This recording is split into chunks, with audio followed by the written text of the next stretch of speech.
અહીંયા કેસાજીએ કીધું સૌને ટકોર કરી કે દખાઈ નથી આવી છે આજે આ નવા વર્ષમાં આવી છે દખ કાઢી નાખ્યું છે બધે એક મંચ ઉપર આવીને તમને બધાના સંદેશો લાવવામાં બધા એક સમય તમારી તૈયારી છે ને મારું સમાજનો કોઈ આગેવાન મંત્રી પડે તો સ્વાગત કરવા આવું એ ગુનો જેટલો સર્વથી મંત્રી બન્યા એટલું ના ચાલ્યું એટલું મારું કોઈ ચાલે ટીવી ચાલે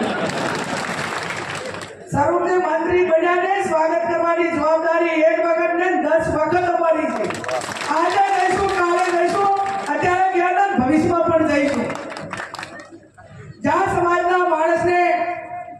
સરકાર તરફથી કે જ્યાં પ્રોત્સાહન મળતું હોય જ્યારે સમાજ માટે કંઈક નવી દિશા માટે આશાનું કિરણ હોય ત્યાં કોઈ પણ પક્ષાપક્ષીને બાદ રહીને આ ચૂંટણી હશે એટલે વિચારધારા પ્રમાણે જેને જે પ્રચાર કરવા હોય એ પોતપોતાના પક્ષોની વિચારધારા પ્રમાણે મુબારક છે પણ જ્યારે ચૂંટણીઓ ના હોય ત્યારે જ્યાં પણ આગળ વધતા હોય એને બિરદાવવા માટેની જવાબદારી આગેવાનોની અને સમાજની બધાની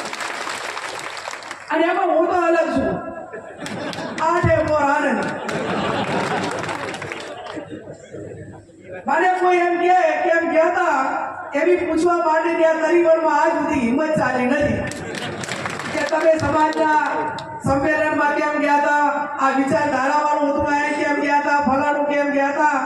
એ હજી અમને કોઈએ પૂછ્યું નથી એટલા માટે કરીને એટલું ભગવાનનો આભાર માનીએ કે હજી આ 30 વર્ષ સુધી એક સ્વતંત્ર છે એ વાતનો પણ ખૂબ રાજી હોય કે સમાજ માટે જ્યારે કંઈ કરવાનું થતું હોય ત્યારે કોઈને પણ પૂછ્યા વગર કે મારી પોતાની સમાજ તરીકે જવાબદારી શું થાય છે ચાહે સમાજની રાજકીય વાત હોય સમાજના શિક્ષણ માટેની વાત હોય કે સમાજની બેન દીકરીની સુરક્ષા માટેની વાત હોય તો કમસે કમ એ જ્ઞાનીબેન ઠાકોર પોતે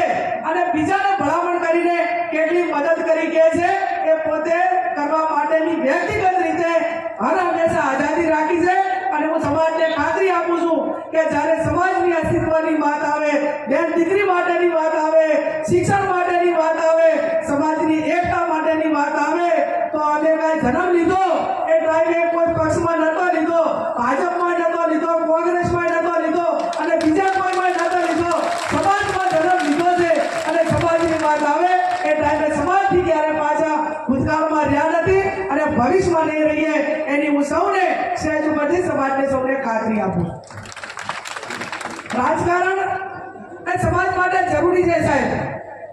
આજે આટલા ધારાસભ્યો બેઠા છે મંત્રી છે સંસદ છે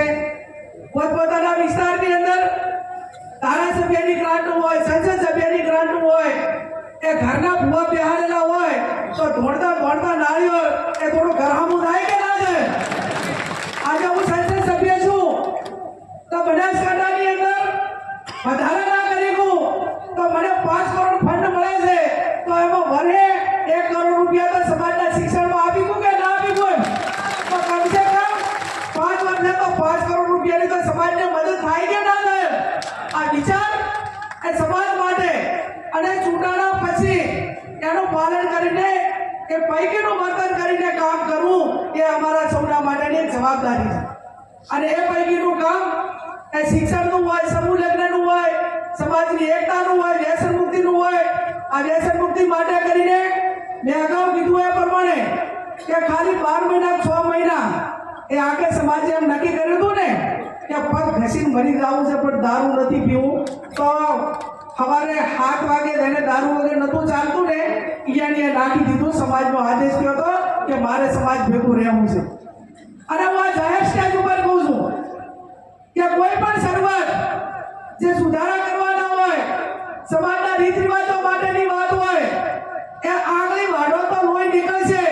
બાકી તમે એમ કહેતા હોય કે તમને કોઈ વહીવટી તંત્ર આવીને મદદ કરે કોઈ તમને બીજા આવીને મદદ કરે તો એ વસ્તુ તમારે ખાલી વિચારને આઝાદ રાખવાની છે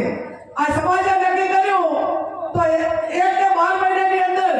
આખા ગુજરાતની અંદર દારૂ બંધ થયું ગામડે ગામડે એની કમિટીઓ બની ગામમાં દારૂ પાડે કે કોઈ પીએ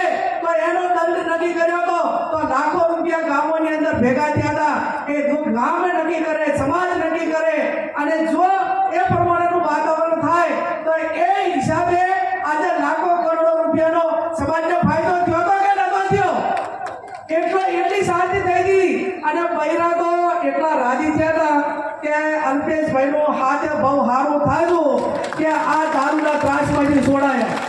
હવે પાછું એવું ને એવું કરવું પડે છે. હવે પાછું વધારે પડતું અત્યારે મારું મોટું હોનું સાથી મોંઘું એટલું થયું કે એની હાથે હાથે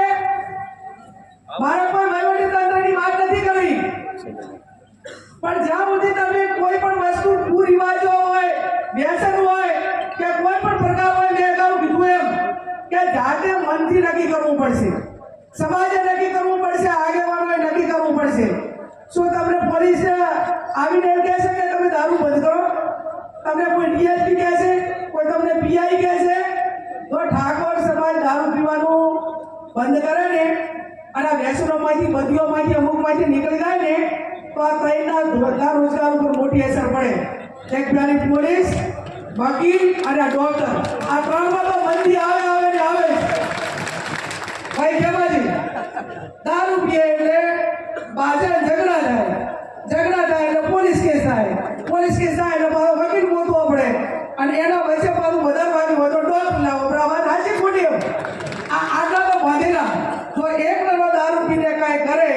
તો પછી આ ચારની પ્રોસેસમાંથી પસાર થવાનું પાકું ને. આટલા ઠેકાણી દો તારે એનો છુટકારો થાય. એટલે મારી આપ સૌને વિનંતી છે કે આપણે આ ચારના ધંધો રોજગાર કરતા હોય ને બીજી રીતે ધંધો રોજગાર મળી રહેશે. ચાહે વકીલ હોય તો કોકના સમાધાન માટે મળી રહેશે, ડોક્ટર હોય તો એની મેડિકલની સુવિધાઓ માટે પણ મળી રહેશે. પણ આ રીતે વર્ગ વિગ્રહ કરીને, સમાજમાં વેરવિખેર કરીને આ પ્રમાણેનું થતું હોય ત્યારે એને રોકવા માટેની જવાબદારી છે.